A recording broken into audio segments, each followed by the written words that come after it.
This Filmmaker IQ lesson is sponsored by Blackmagic Design, creating the world's highest quality solutions for feature film, post-production, and television broadcast industries. Hi, John Hess from FilmmakerIQ.com, and in this lesson we'll look at how early Soviet filmmakers established the theory of montage, an editing style that assembled together different shots that added a new, sophisticated element to cinematic language. At the end of the First World War, Russia was in disarray. The Bolsheviks, led by Vladimir Lenin, had overthrown the Tsar in 1917, and the country of 160 million people, mostly poor and illiterate, was torn apart from years of civil war. The first task of the ruling party was to consolidate and communicate, and they turned to film as a mass communication medium. But the producers and the technicians of the pre-revolutionary cinema were capitalists, and most of them were driven out or uncooperative with the Bolshevik government. Film resources were scarce. What little they had was consolidated in a cinema committee within the New People's Commissariat of Education. Headed by Lenin's wife, the cinema committee founded a film school to train new filmmakers, the VGIK, All-Union State Institute of Cinematography, or the Moscow Film School, as came to be called. This was founded in 1919 and would become the world's first film school. Now, the school's primary function was to train people to make films in support of the Bolshevik political party, making newsreels for the purposes of agitation and propaganda, agitprop. But the Moscow Film School wasn't only a communist mouthpiece. Faculty were also interested in the theory of film. One of the school's co-founders, Lev Kuleshov, would bring new insight into the psychological workings of motion pictures. Lev Kuleshov was one of the few pre-revolutionary filmmakers to remain in Russia after 1919. Working as a newsreel cameraman during the revolution, Kuleshov was instrumental to the founding of the VGIK.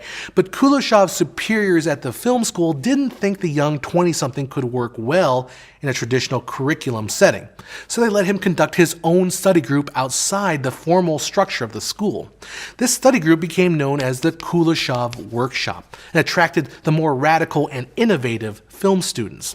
With film stock being so rare, Kuleshov spent most of his time making films without celluloid, writing scenarios and assembling actors in a sort of mock filmmaking exercise. But their studies would take a major turn when D.W. Griffith's Intolerance played for the first time in Moscow in May of 1919. Lenin loved Intolerance for its plea for the proletariat and agitational quality, so he ordered it to be screened all across the Soviet Union. Intolerance not only became the most influential film in Russia for the next 10 years, but also a subject of deep, intense study at the Kuleshov Workshop. They dissected D.W. Griffith's editing style, even deconstructing the shots themselves, reassembling them in hundreds of different ways to examine the impact that different edits had. Once new film stock was becoming available in 1922 as a result of a Soviet-German trade agreement, Kuleshov was ready to experiment with some of the lessons learned from studying Griffith's film. The first experiment would illustrate what has become known as the Kuleshov effect. Kuleshov took a shot of an expressionless face and created a short film, combining the face with a bowl of hot soup, a woman in a coffin, and a seductive girl on a couch.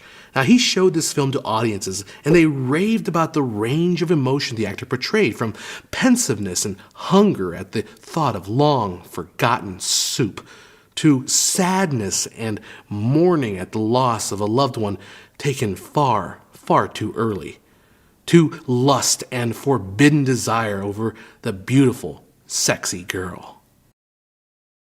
Even though we know the shots are exactly the same, audiences read emotion into the actor's face by the nature of the shots around it. In another experiment, Kuleshov took 3 shots: an actor smiling, a close-up of a revolver, and the actor looking frightened.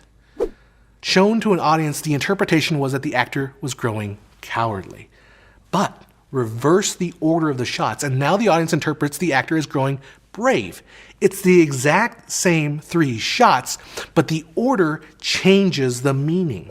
Though other filmmakers like D.W. Griffith had practiced this type of editing instinctively, Kuleshov was the first to put it into theory. The meaning of the film was not only in its spatial reality, how things are arranged in a frame, but in the film strip itself, the sequence of the shot. To further push the boundaries, Kuleshov experimented with artificial landscapes through creative geography, cutting together pieces of film captured in totally different locations.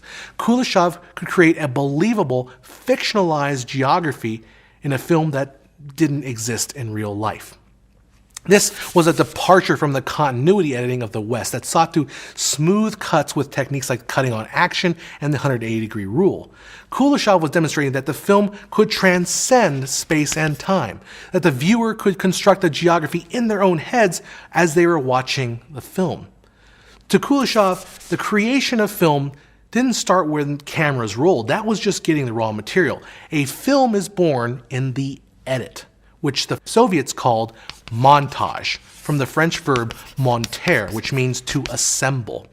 This montage theory would see even greater refinement by one of Russia's most famous silent filmmakers and brief student of the Kuleshov workshop, Sergei Eisenstein.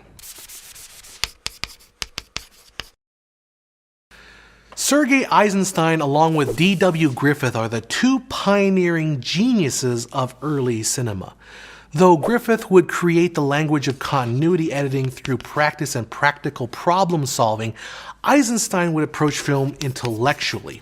Griffith and his American contemporaries used film and editing techniques to enhance emotional impact, almost as an extension of 19th century theatrical methods, whereas Eisenstein used editing to break free of the confines of time and space and communicate abstract ideas in a new and modern way. Battleship Potemkin would be Eisenstein's most critically acclaimed and influential film. Shot in 1925 as a 20th anniversary of the 1905 revolution against the Tsar, Potemkin took 10 weeks to shoot, with the famous Odessa Steppe sequence shot in 7 days. The editing took another 2 weeks to accomplish. Running 86 minutes long, Potemkin contained 1,346 shots. Battleship Potemkin was an international success, a clear win for Eisenstein and his use of montage to elicit emotional response from the viewer.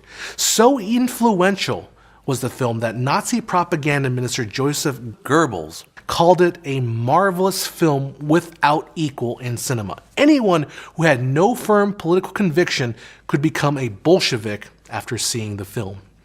The film was pure propaganda, but the best propaganda ever made. Key to Potemkin's success was the editing, which is where Eisenstein begins to articulate his most important contribution to film theory. Eisenstein, a true intellectual and Marxist, saw montage as a process which operated in the same way as a Marxist dialectic, which is a way of looking at history as a perpetual conflict in which a thesis or a force collides with an antithesis or a counterforce to create a new phenomenon called a synthesis. Eisenstein saw the collision of one shot or montage cell with another, creating conflict that produced a new idea. This new idea would become its own thesis and collide with another antithesis, creating yet another synthesis idea. Again and again, these dialectics build up in a film, like a series of controlled explosions in an internal combustion engine, driving the film forward. Now, on the subject of editing, Eisenstein lists 5 methods of montage, or how these collisions between shots can be created, each one building on the complexity of the previous one. The first and the most basic is the metric montage, cutting based purely on the length of the shot. This elicits the most basic emotional response, that of tempo, which can be raised or lowered for effect. Next is rhythmic montage, which is much like metric in that it's based on time and tempo, but rhythmic concerns with what's inside the frame as well, cutting in tempo with the action. In this shot from Potemkin, the rhythm of the marching soldier's legs drives the movement of the sequence beyond the tempo of the cut.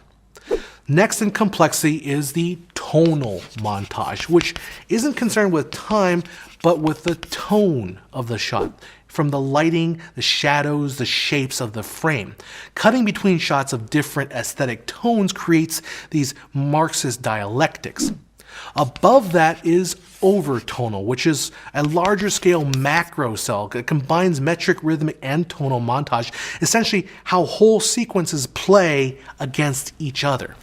Then lastly was a type of montage that most interested Eisenstein, the intellectual or ideological montage. Whereas the previous methods focused on inducing emotional response, the intellectual montage sought to express abstract ideas by creating relationships between opposing visual intellectual concepts. A simple example in Battleship Potemkin is the intercutting of the priest tapping on the cross with an officer tapping on the hilt of a sword, to express the message of a corrupt association between the church and the czarist regime. Another example is the final sequence in the Odessa Steps sequence, 3 quick shots of a rising stone lion representing the rise of the proletariat. So invested in the intellectual montage, Eisenstein dedicated his next film, October, a 10th anniversary recreation of the Bolshevik Revolution, to exploring its possibilities. Running at just under 3 hours with lots of intellectual and ideological montage cutting, October was an experimental film of immense proportion that ultimately left audiences cold. The wild cuts were simply too much for audiences to follow. While intellectual montage can evoke deep, abstract ideas without being rooted in a strong narrative framework as it was in Battleship Potemkin, the intellectual montage was just too much abstraction for audiences to follow. Some film theorists, such as the French film critic André Bazin, claimed that the dialectical montage was too manipulative and too totalitarian in the way it seeks to control the audience by ignoring natural spatial and time relationships found in continuity editing or long takes. The debate may be a matter of taste, but the effects of early Soviet silent filmmakers and their montage theory would be refined and pushed even further in the 1950s as the French New Wave, as well as Hollywood visionaries like Alfred Hitchcock, began incorporating montage as part of their storytelling technique. With both the continuity style of D.W. Griffith, with the emphasis on clear, understandable space and time, and the Soviet montage style, which ignored space and time to create impact through the juxtaposition of different images, the rudiments of cinematic language emerged in roughly the first 30 years of cinema's existence, quickly making it a nuanced and intricate art form through experimentation and theory. These first film practitioners, who studied and built on each other's work, would in turn be studied and imitated by the next generation of filmmakers, on and on, carrying the human tradition of storytelling. So, be part of that tradition. Study other filmmakers and then go make something great. I'm John Hess. I'll see you at filmmakeriq.com.